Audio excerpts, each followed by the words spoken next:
I'm going to start, even though my trusty Josefina is in the background. Huh? Hi, Josefina. Oh, there she goes. She's been with me for 23 years. 23 years. Yay! Anyway, look, I wanted to. How's everybody doing on this beautiful Friday? It's not as hot as it used to be. It used to. This past week, the past month, it's been horrendously hot, and it's not today. It's like 72 degrees, and or at least it's 72 degrees in my house. I don't know what it is outside. I'm still recuperating, so going outside. Wait, no, I did go somewhere today. I went to the FedEx store. Went to the FedEx store today. My big outing was to FedEx. But I wanted to show that, look, I still have not washed my hair. My hair is still clean from before I left town. But that was the last time I washed my hair. How crazy is that? And it's all because of this stuff. My shampoo, coffee infused hair conditioner. But it's also a shampoo, so it's a shampoo and conditioner. So get in touch with me and maybe you can be a lucky one and get one too. Yay.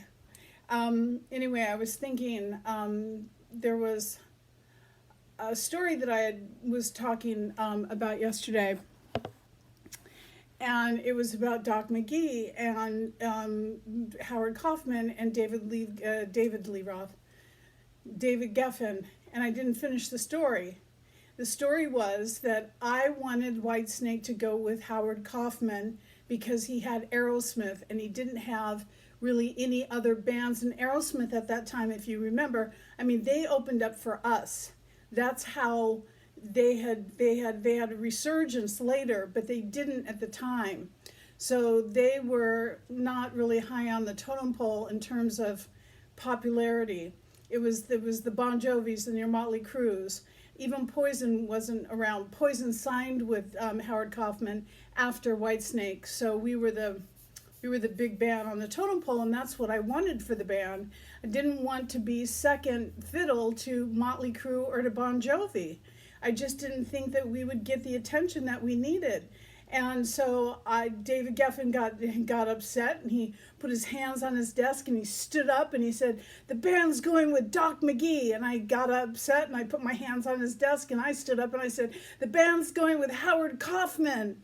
And I was like, who am I to be arguing with? We weren't arguing, but we were disagreeing with who the band should go with. And ultimately I got my way. And we went with Howard Kaufman, and it was the best decision. Although if you're watching Doc McGee, I love you very much, and I'm sorry about that, but I just knew that for Whitesnake it was the best decision. And so the funny thing is after I divorced that guy, the lead singer of that band, I come down to Newport Beach to get away from rock and roll, to live my life, and what happens? Turns out that my new husband, his golf partner, is Doc McGee. So now I'm living with Doc McGee, but only he's my new husband's golf partner. It's such a small world. You've got to be so careful with who you know and what you say and what you do and what you wear and the way you treat people, because it will come around. So thank goodness I handled myself, except for getting in that little tiff with David Geffen, and we cleared things up, and he was very happy because the band made him, we made him a lot of money, so he was happy with my decision. After all, it was the A&R guy, John Kolodner, who worked for David Geffen, that was a little upset at me because I picked the singles too. I picked the A and B side of a record. And they weren't thrilled about that. I picked the album covers, I picked the photographers. I was one of the pictures on the laminate passes, the all access area. I didn't do that. That was a decision the lead singer made. He had me on everyone's lammy, as we call them, where it's all access. And I have thousands of them around my house somewhere.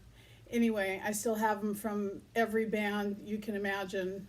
I'm really happy that I kept those things. I didn't keep much. I'm not a hoarder, but I did keep all my Lammies. So they give me really good memories every time I look at them. I think, do I have one from Rat? I think I should call Stephen Piercy and get one from Rat, even though, well, yeah, heck yeah, I spent a lot of time backstage at Rat concerts. I should get a, Stephen, if you're listening, send me a Lammy. I don't have one from you guys. I'll get one next time I see you. Anyway, what else is going on? I finished painting today. I have that exhibition coming up on the 28th in Newport Beach at the Civic Center to show off my artwork, which I'm really excited about. So, excuse me, I finished another painting today. It's a girl who's floating in the air doing like a ballet spin with flowers all over her dress, and as she spins, the flowers fly off into the sky, and it's really pretty. It's really pretty. I hope someone likes it enough to purchase it. If not, heck, I don't mind my stuff hanging around my house. Like I told you before, my family comes in and says, don't sell that, don't sell that, I'm keeping that, my name's going on that. So it's really, it's so, it's just makes me feel so good that my family really enjoys my artwork. Wouldn't it be terrible if they didn't? If they didn't like my artwork and didn't say anything about it and just ignored it? Then I probably wouldn't paint again, but I keep painting because they enjoy my work. And I hope that if you get a chance to come to Newport Beach on the 28th of September, I'll be in section A10. And that was the sound of my housekeeper, I think, opening up the garage door, if you heard that. Anyway, I'm not going to keep you long today. I just wanted to clear up that story about what happened with David Geffen, Doc McGee, and Howard Kaufman, three titans in the business of rock and roll.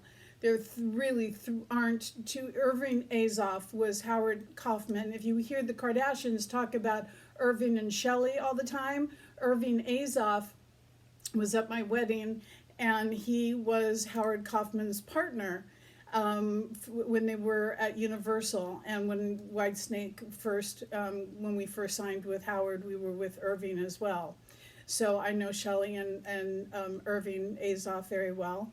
And yeah, so there's a lot of stuff you guys don't know about me. I need to write a book, but I need to find someone who can write it with me, because to get me to sit down and to write stories, I go on to tangents and I don't come back to the point, which you may have noticed on my shows, my YouTube channel. I'll start something and I kind of like veer off a little bit and have to remind myself to come back to exactly what I was talking about. Not only that, I'm the worst speller in the entire world. So even if I did write something, like I was looking at that piece of paper that I wrote yesterday, I was like, was I high on nitrous oxide when I wrote this? Yes, I was. And I wouldn't have had to have been to even write it as bad as I did. I didn't need that stuff to write it, really. It was so bad. Anyway, I hope you guys all have a wonderful weekend. I'm already in my pajamas, and you can see my bra that I am still having to wear for my breast surgery. I would show you, but I don't think you guys want to see. Who wants to see my breasts? Nobody. Nobody wants to see these beautiful, beautiful breasts that Dr. Kopti chiseled out for me. Nah, nobody wants to see that. There might be a few people, I don't know. Send me a text. Maybe you'll be the lucky one and I'll flash you on the street someday. Anyway, have a wonderful weekend. I'm not flashing anybody anywhere anytime soon. And we'll see you over the weekend. Hopefully, maybe, if I feel like making another one. If you enjoy watching them, please let me know with your comments and your subscriptions when you subscribe. And seriously, send me some questions and I will answer them for you. And again, thank you for tuning in. I really appreciate it. Have a wonderful weekend. And I think maybe I might just wash my hair this weekend too. Okay, bye.